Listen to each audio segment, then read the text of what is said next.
When you unfold a map of the world and let your eyes drift across the vast blue stretches of ocean, something peculiar begins to emerge.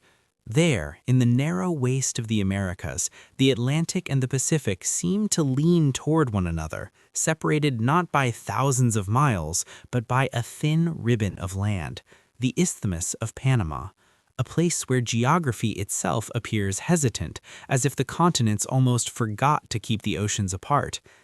For centuries, that slender strip of earth stood as a barrier, unyielding, unforgiving, and absolute.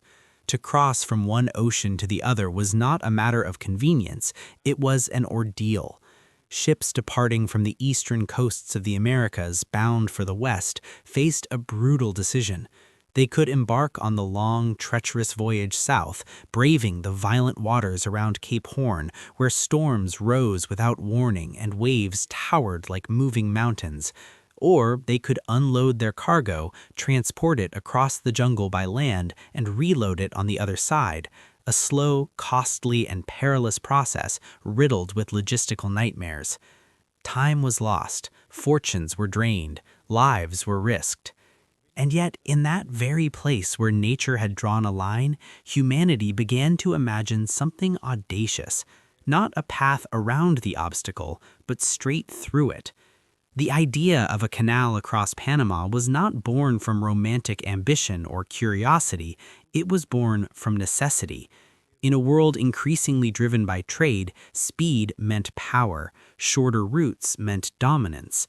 The ability to move goods and warships quickly between oceans was not just an advantage, it was a transformation of global dynamics. The dream was simple in theory: carve a navigable passage through the land, connect two oceans, and rewrite the rules of distance. But Panama was no ordinary terrain. In the late 19th century, the first serious attempt to turn this dream into reality began under French leadership. Inspired by the success of the Suez Canal, which had elegantly sliced through desert sands, the French believed they could replicate that triumph in Central America. On paper, it seemed plausible. In reality, it was a catastrophe waiting to unfold. Because Panama was not Suez. There was no flat, obedient desert here. Instead, there was jungle, dense, suffocating, alive with sound and shadow. Rain fell not gently, but violently, turning soil into rivers of mud. Hills rose stubbornly from the earth, layered with rock that resisted every attempt to cut through it. Rivers, especially the unpredictable Chagres, swelled with terrifying speed during storms, transforming from calm dreams into destructive forces within hours. And then there was the enemy no one could see: disease. Yellow fever and malaria swept through the workforce like silent executioners. Workers arrived full of hope and left in coffins, if they left at all. Camps became breeding grounds for illness. Mosquitoes, barely noticed at first, proved more lethal than any engineering failure. Still, the work continued. The French pressed forward with a vision rooted in their earlier success: a sea-level canal. A direct cut from one ocean to the other, without elevation changes, without locks. It was an elegant idea, and a fatal one, because Panama would not allow it. Digging down to sea level through unstable earth under relentless rain meant constant landslides. Excavated walls collapsed back into the trenches. Progress was erased overnight. Machinery bogged down in mud. Costs spiraled out of control, timelines stretched into uncertainty, and the deaths kept mounting. What had begun as a bold engineering project slowly unraveled into one of the greatest construction failures of the era. Thousands lost their lives, investors lost their fortunes, and eventually the French effort collapsed, leaving behind abandoned equipment, misfinished excavations, and a lingering sense that perhaps this dream was never meant to be realized. For a moment, it seemed as though the Isthmus had won, but history rarely ends where defeat seems certain. At the dawn of the 20th century, a new player entered the stage: the United States. And for them, the canal was not merely an economic opportunity, it was a strategic necessity. To control such a passage meant controlling the speed of global trade. It meant naval dominance. It meant influence that stretched far beyond borders. But before construction could even resume, geopolitics reshaped the region itself. Panama, then part of Colombia, became the focal point of international interest. In a series of events influenced heavily by American involvement, Panama declared independence in 1903. Soon after, agreements were signed granting the United States control over a zone where the canal would be built and operated. Now, with political access and financial power secured, the Americans faced the same two formidable enemies that had defeated the French: nature and disease. This time, however, something fundamental changed. Instead of forcing the land to submit to an idealized vision, engineers began to adapt their plans to the realities of Panama itself. The idea of a sea-level canal was abandoned.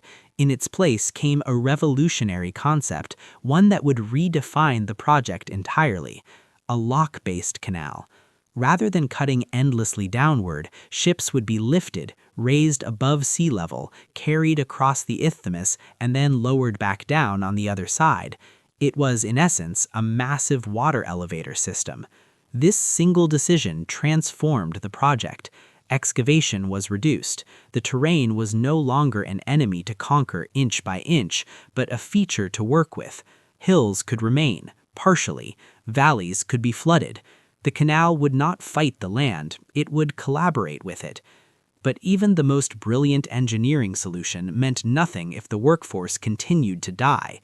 And so another battle began, one not of steel and stone, but of science. For the first time on such a scale, disease prevention became central to a construction project. Researchers had begun to understand that mosquitoes were the carriers of yellow fever and malaria. This knowledge, still relatively new, became the foundation of an unprecedented public health campaign. Swamps were drained. Standing water was eliminated. Entire manataks were fumigated. Mosquito nets were distributed. Strict sanitation protocols were enforced. It was not immediate. It was not easy. But slowly, something remarkable happened.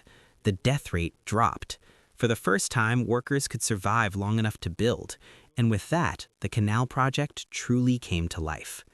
The most dramatic phase of construction unfolded in a place that would become legendary, the Culebra Cut, later known as the Gaylord Cut.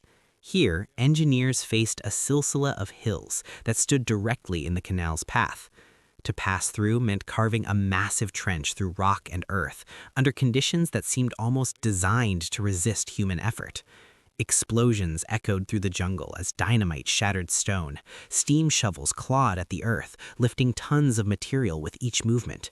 And everywhere, trains moved constantly, hauling debris away, returning for more, operating like the arteries of a living machine. It was relentless. Day after day, the Zameen was cut back, and day after day, it fought back. Landslides were frequent, unpredictable, and devastating. Entire sections of freshly dug Zameen would collapse without warning, burying equipment, blocking progress, and sometimes claiming lives. Workers would clear the debris only to see the slopes crumble again. It was a cycle of destruction and persistence, a battle not won in a single victory, but through thousands of small, exhausting efforts. And then there was water. Not just the rain, but the rivers themselves, especially the Chagres. Unpredictable and powerful, it posed a constant threat. Left unchecked, it could flood the entire canal.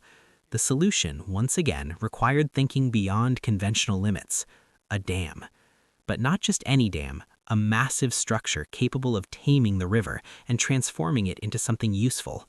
The result was Gatun Lake, an artificial body of water so vast it would become a central part of the canal itself. What had once been a threat became an asset. The lake served multiple purposes. It controlled flooding, it provided the immense quantities of water needed to operate the locks, and it formed a beloved navigable stretch through the heart of the isthmus, allowing ships to travel across what had once been jungle and hills.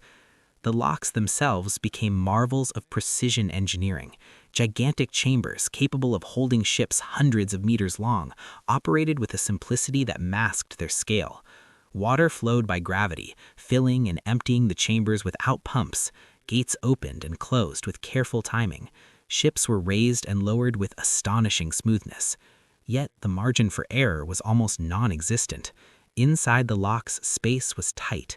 Ships had to be guided with extraordinary care. For decades, electric locomotives, nicknamed mules, ran along tracks beside the chambers, using cables to keep vessels centered. Every movement was calculated, every adjustment precise, because here, even a slight misalignment could become a disaster. Finally, in 1914, after decades of effort, failure, reinvention, and sacrifice, the canal opened. And in that moment, the world shifted. Journeys that once took weeks were reduced to days. Trade routes were rewritten. Ports gained or lost importance overnight. Economies adapted. Naval strategies evolved. The Panama Canal was no longer just an idea. It was a force, reshaping global connections in ways few could have fully anticipated. But the story did not end there, because the canal, like the world it served, could not remain static. As decades passed, ships grew larger, trade volumes expanded, the original dimensions of the canal began to impose limits. The term Panamax emerged, defining the maximum size a ship could be to pass through the locks. And then, inevitably, those limits were challenged. In 2016, a major expansion introduced a new set of larger locks, allowing the passage of much bigger vessels, Neo-Panamax ships. Once again, the canal adapted, ensuring its relevance in an ever-changing global system. Yet, beneath all the engineering brilliance, a quieter vulnerability remained: water. The canal depends on fresh water, not salt water, to operate. Each transit uses enormous amounts, drawn primarily from Gatun Lake, and once used, that water flows out to the sea. This makes the canal deeply tied to rainfall. In years of drought, the number of ships that can pass must be reduced. Global trade, in subtle but significant ways, begins to feel the impact of weather patterns thousands of miles away. The canal is not just infrastructure, it is a living system, connected to climate, geography, and time itself. There is also another dimension, one less visible but equally powerful: control. For much of the 20th century, the canal was under American administration. It stood not just as an engineering achievement, but as a symbol of geopolitical influence. Whoever controlled the canal controlled a critical point in global trade. But in 1999, after a long and complex transition, control was handed over to Panama. Today, it's managed by the Panama Canal Authority and serves as a cornerstone of the nation's economy and identity. What began as a barrier became a corridor. What seemed impossible became routine. And yet, the echoes of its construction remain. Thousands of lives lost, countless stories of struggle, determination, and resilience embedded in every lock, every cut, every stream of water. The Panama Canal is not just a passage between two oceans. It is a testament to what happens when humanity refuses to accept limits, when obstacles are not avoided but transformed, when vision, science, and persistence converge to reshape the world itself. Every ship that passes through carries more than cargo. It carries the legacy of an idea that once seemed unattainable, and the reminder that even the earth itself can be rewritten.